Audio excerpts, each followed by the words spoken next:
If you are selling on Etsy, there is some confusing information out there about the correct size for listing photos. So I'm going to take you through the exact best practice and what I do on my shop, which has had 2,500 sales in the past year from selling posters. So I know what I'm talking about, basically.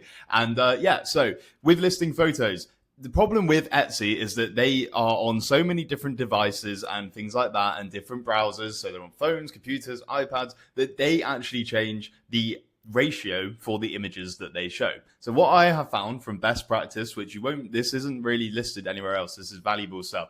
I find first image is better off being 2,600 pixels wide by 2,000 pixels high.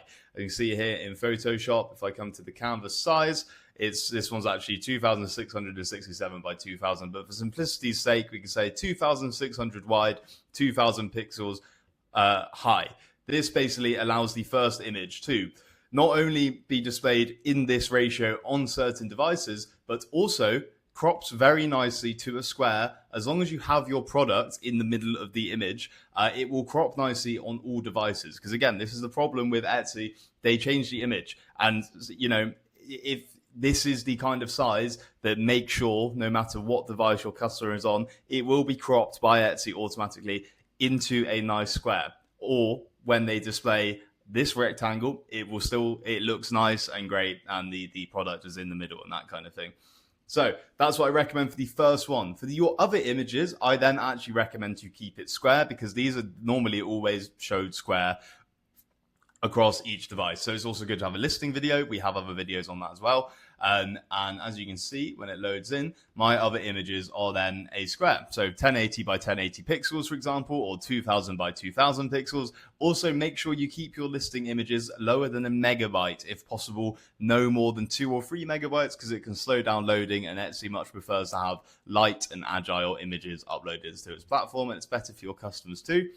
So as you can see, all of the rest of my listing photos are square, and these display nicely no matter what device a customer is on. It is just this first listing image that is actually better off being 2,600 by 2,000 pixels. So you can see, I also have some other images that are not of my product. I have these across all of my listings. Basically, you need to maximize everything Etsy gives you, and they give you 9 listing photos. So it is good practice to fill up your listing with as many extra photos as you can. And one way to do this is to add generic extra images to each listing, because otherwise you're going to have to put all of your products in multiple mockups, which can get a bit difficult. But this is a way of fleshing out what Etsy gives you and making your listings look that bit nicer. So yeah, once again, 2,600 by 2,000 pixels for this one, and 1080 by 1080 or 2,000 by 2,000, aka square, for the rest is best practice and ensures that your shop shows up well across all devices.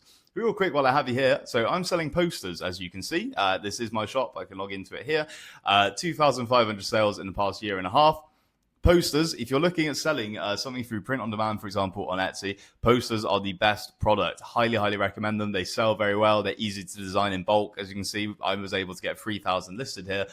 So if this interests you at all, check out PrintShrimp. They are the company that will do the printing and shipping for you and turn your products into real posters without you needing to do it. And so if you go to their school community, it's completely free to join and is full of such incredible resources detailing everything you need to know about selling posters. You can have so much success through this if you pay attention and put the work in. So good luck, and hope this was helpful. Thanks very much, guys. See you in the next one.